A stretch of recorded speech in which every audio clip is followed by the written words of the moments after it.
छोटे नगरों से लेकर बड़ी बड़ी देहातों तक हर जगह जनमानस को झकझोरने वाली, कभी आंधी तो कभी विस्मय पैदा करने वाली एक ध्वनि निरंतर निराजित होती रहती थी। बुद्धं शरणं गच्छामि, धम्मं शरणं गच्छामि, संघं शरणं गच्छामि।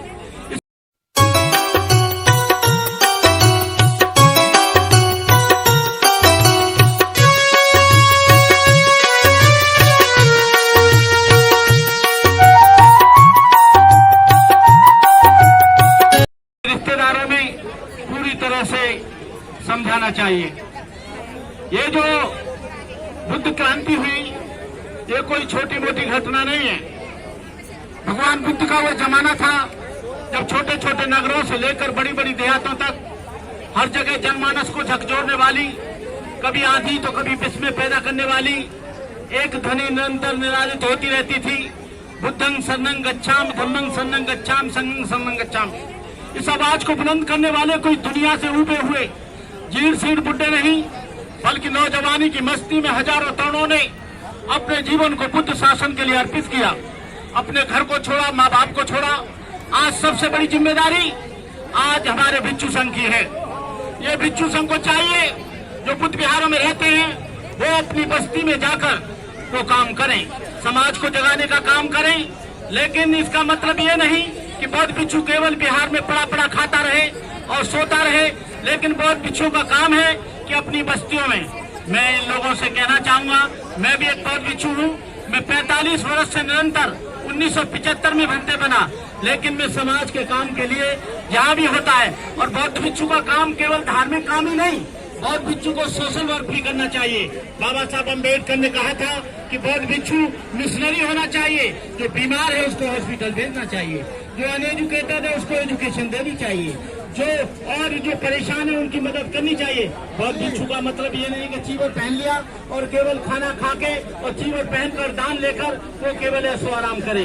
बौद्ध भिक्षु का जीवन ये चीवर बहुत पवित्र वस्त्र है। भगवान बुद्ध के समय में जो क्रांति हुई, बौद्ध भिक्षुओं ने कोरिया से लेकर कोजिया के बद्ध पर्वतों में जाइए, जापान के मनोरम कोयसान में जाइए, चाइना की तुंगहान बुद्ध शस्त्र गुफा में जाइए, अफगानिस्तान के बामयानों में जाइए, अफगानिस्तान और आपके एलोरा जनता की गुफा में जाइए।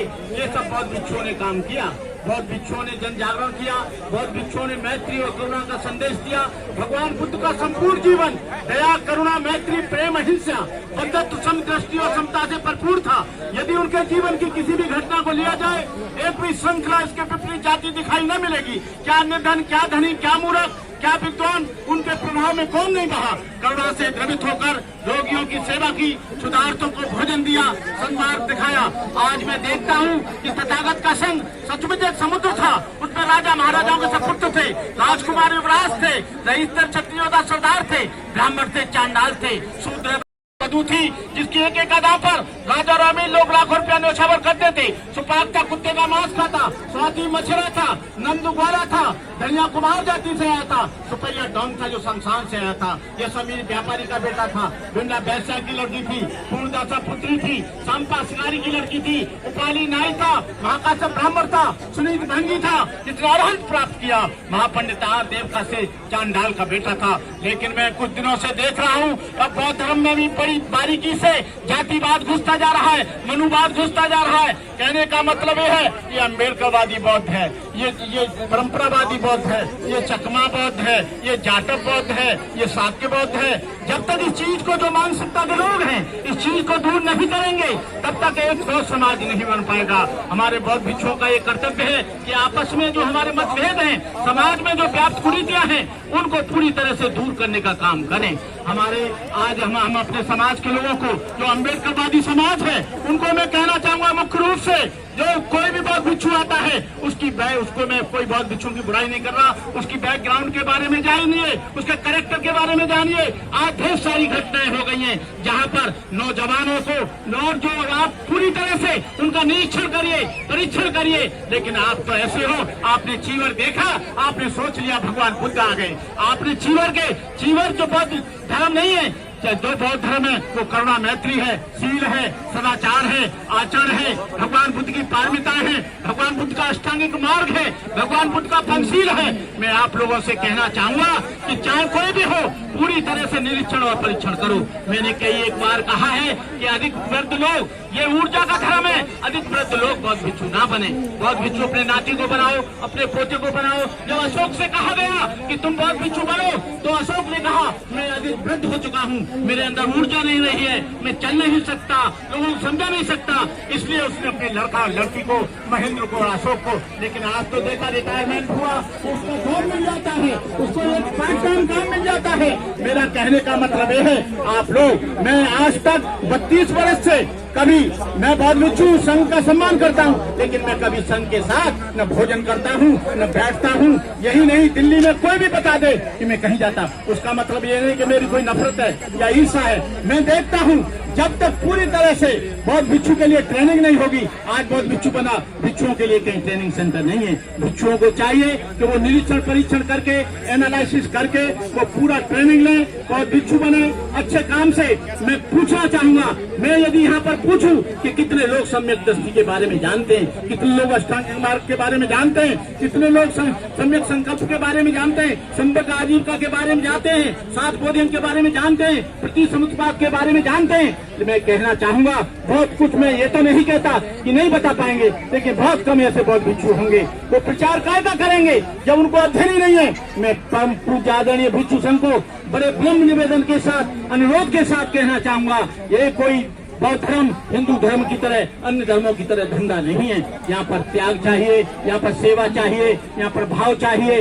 एजुकेशन, जो गरीब बच्चे हैं, जो उनको दान मिलता है, उनको चाहिए कि उन गरीब बच्चों के लिए किताबें दें, टॉफी दें। उन गरीब बच्चों के लिए जो बेसहारा मजदूर और जो बीमार लोग हैं, उनकी हेल्प करें। और जब आप मान लीजिए किसी का बच्चा बीमार है और आप उससे कहेंगे कि आओ बौद्ध धर्म ले लो, नहीं, पहले उसके बच्चे की दवाई की जरूरत है, बौद्ध धर्म तुम्हारा बाद मिलेगा। आप कहो आओ आओ बुद्धं शरणं गच्छामि कर लो, पहले उसके बच्चे का अच्छी जगह एडमिशन हो, उसको हेल्प मिले, तब जो उनकी आमूल समस्या है, जो उनकी मुख्य समस्या है, उनके लिए भी बौद्ध भिक्षु को तैयार रहना चाहिए। मैं परम आदरणीय भिक्षु संघ से निवेदन चाहूंगा कि वो घर घर जाकर जो बुद्ध विहारों में रहते हैं, हमारे उपासकों का कर्तव्य है कि वो बुद्ध विहारों का निरीक्षण करें। यदि बौद्ध भिक्षु सोता मिलता है दिन में, तो उसको कहो कि भंते जी, हाथ जोड़कर निवेदन करके कि भंते जी आप कहीं देशना देने के लिए जाओ। लेकिन मैं देखता हूँ, मैंने कई बौद्ध विहारों का निरीक्षण किया है, वो खा के और दिन में सो जाते हैं, फिर 5 बजे जगते हैं, फिर खाते हैं, फिर सो जाते हैं। बौद्ध धर्म कोई सोने का या बौद्ध धर्म कोई खाना खाने का इतना कोई धर्म नहीं है। इसका धर्म है कि आप जाइए, समाज के बीच में लोगों को जगाने की कोशिश करिए। जो अम्बेडकरवादी लोग हैं, उनको मैं कहना चाहूंगा कि उनको होशियार होना चाहिए। आपका रिजर्वेशन, आपका जो जॉब रिजर्वेशन है, नौकरी का रिजर्वेशन है, खत्म होता जा रहा है। आपका जो एजुकेशन का रिजर्वेशन था, वो पूरी तरह से खत्म हो गया है। पहले जो आपके गरीब बच्चों को, जो आपको 0 पे उसका एडमिशन होता था, आज उसको 4 और 5 लाख रुपए। आप इंजीनियर नहीं बना सकोगे, डॉक्टर नहीं बना सकोगे, IPS नहीं बना सकोगे, IAS नहीं बना सकोगे।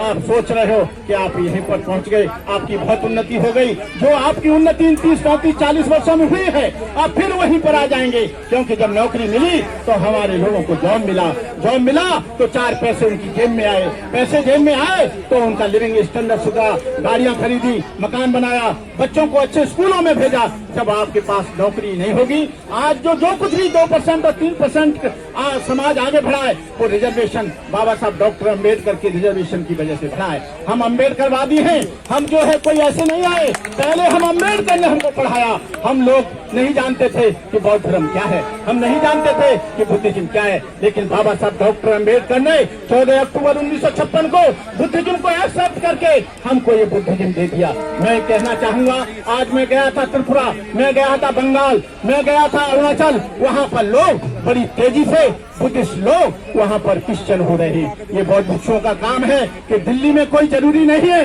इन बौद्ध भिक्षुओं को जो बांग्लादेश से आए हैं या बंगाल से आए हैं, उनको चाहिए कि अपनी धरोहर को बचाएं, अपनी सांस्कृतिक धरोहर को बचाएं। लेकिन दिल्ली उनको इसलिए अच्छा लगता है, या लाइट है, बुद्ध विहार चमचमाते हैं, खाने के लिए बढ़िया मिलता है, उनमें एक बौद्ध भिक्षु भी शामिल है। हम तो वहाँ की भाषा नहीं जानते, हम तो जा सकते हैं, लेकिन फिर भी भंते करुणाकर आज आगे प्रदेशों में इस देश में जाता है। मैं कहना चाहूंगा कि वो जो लोग हैं, मैं यदि बौद्ध भिक्षु समाज का काम नहीं कर रहा है, ये आपका दायित्व है। भोजन देना दान नहीं है, धर्म का काम करना दान है। आप उसे चाहे भंते करुणाकर हो, चाहे कोई भी हो, उसको भोजन दान न दें, उसको खाना न दें, अपने यहाँ न बुलाएं। क्यों कि ये जो भोजन है आपकी मेहनत का भोजन है। आप कोई भोजन देकर कोई स्वर्ग नहीं चले जाओगे, कोई आपकी मुक्ति नहीं हो जाएगी। आपकी मुक्ति बाबा साहब के विचारों से होगी, आपकी मुक्ति बाबा साहब की विचारधारा से होगी। बाबा साहब के विचारों को अपने जीवन में आप अनुपालन करें, बाबा साहब की विचारधारा को आप पूरी तरह से देखें। मैं इन्हीं शब्दों के साथ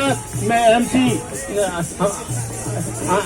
हम इनको भारतीय बौद्ध महासभा को और पिप्पल साहब को और तमाम आप लोगों को मैं अपनी तरफ से बधाई देता हूं कि आप लोग